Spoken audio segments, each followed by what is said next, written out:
नमस्कार मित्रों, मकर संक्रांति का त्योहार आने ही वाला है। 15 जनवरी 2024 को मकर संक्रांति मनाई जाएगी। मकर संक्रांति यानी संक्रांत से बहुत सारे नेक नियम लिए जाते हैं। उन्हीं में से एक प्रसिद्ध नियम है राह भुरवाने का नियम, यानी अपने रास्ते में झाड़ू लगवाने का नियम। झाड़ू तो सभी लगाते हैं, लेकिन यह झाड़ू हमें खुद नहीं लगानी होती, बल्कि दूसरों से लगवानी होती है। जैसे जो को सफाई कर्मचारी हैं, वो घर के बाहर झाड़ू लगवाने का पूरा 1 वर्ष भर का नियम उनसे लिया जाता है, उन्हें इसके लिए पैसे दिए जाते हैं। यह राह भुरवाने का नियम आप 4 स्थानों पर लेना चाहिए। सबसे पहले अपने ससुराल में, यानी जहाँ पर हमारी शादी हुई है। दूसरा मायके में, यानी हमारे माँ बाप के घर के बाहर झाड़ू लगवाने का नियम।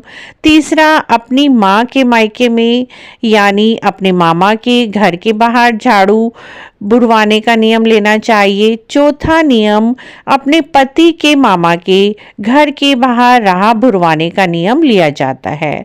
4 जगह पर झाड़ू बुरवाने का नियम लिया जाता है, जिसे राह बुहारना बोला जाता है। यह नियम आप 4 वर्ष में भी पूरा कर सकते हैं, चाहे तो 1 वर्ष में भी पूरा कर सकते हैं। चारों जगह पर जो भी सफाई कर्मचारी हैं उनसे बात कर लीजिए, और वो पूरा 365 दिन आपके चारों जगह पर झाड़ू लगाएंगे, सुबह या शाम को, और बाद में आप उसका उद्यापन करेंगे। यदि आप 1 वर्ष में 1 जगह का राह बुहारने का नियम लेना चाहते हैं तब भी कर सकते हैं। सबसे पहले अपने ससुराल में राह बुहारने का नियम ले सकते हैं। अपने घर के बाहर जो भी सफाई कर्मचारी आते हैं झाड़ू लगाने वाले, उन्हें बोल दीजिए कि आपको 365 दिन हमारे घर के बाहर झाड़ू लगानी है नियम से। उसके बाद आप उन्हें कुछ हर महीने पैसे दे दीजिए, या फिर वर्ष भर के इकट्ठे ही पैसे दे दीजिए।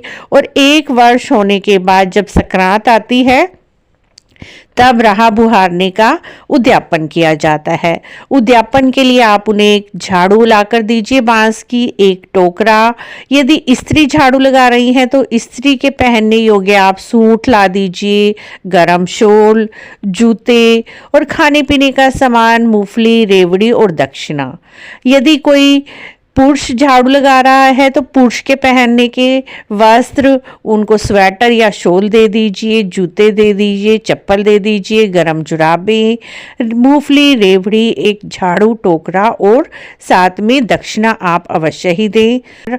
जो सफाई कर्मचारी आते हैं उनको भी इसी तरह से अगले वर्ष दान देंगे, और तीसरे वर्ष अपने मामा के यहाँ और चौथे वर्ष अपने पति के मामा के यहाँ झाड़ू बुहारने का नियम लिया जाता है।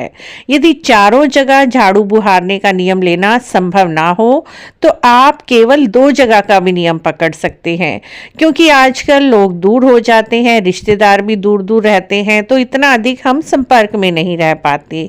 तो आप सिर्फ अपने ससुराल में और अपने मायके 2 जगह राह बुहारने का नियम ले सकते हैं, और दोनों जगह या तो आप 1 ही साल में पूरा कर लीजिए या फिर 2 साल में भी पूरा कर सकते हैं।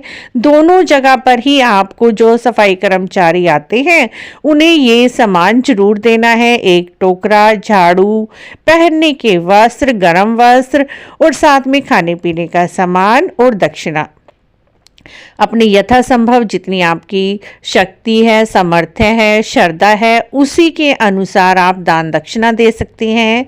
दान देने की तो कोई सीमा नहीं है, लेकिन जितनी भी आपकी क्षमता है उसी के अनुसार दान दिया जाता है। इस तरह से मित्रों, संक्रांत से लेकर आने वाली संक्रांत तक राह बुहारने का नियम लिया जाता है। आपको राह बुहारने के नियम की ये छोटी सी जानकारी अच्छी लगी है तो आप हमारे चैनल को इसी तरह की और जानकारी के लिए जरूर सब्सक्राइब करें, लाइक करें, वीडियो को शेयर भी करें, कमेंट भी जरूर करें। हम आपके सभी प्रश्नों के उत्तर देने की पूरी कोशिश करेंगे। वीडियो देखने के लिए आपका बहुत बहुत धन्यवाद। राधे राधे मित्रों।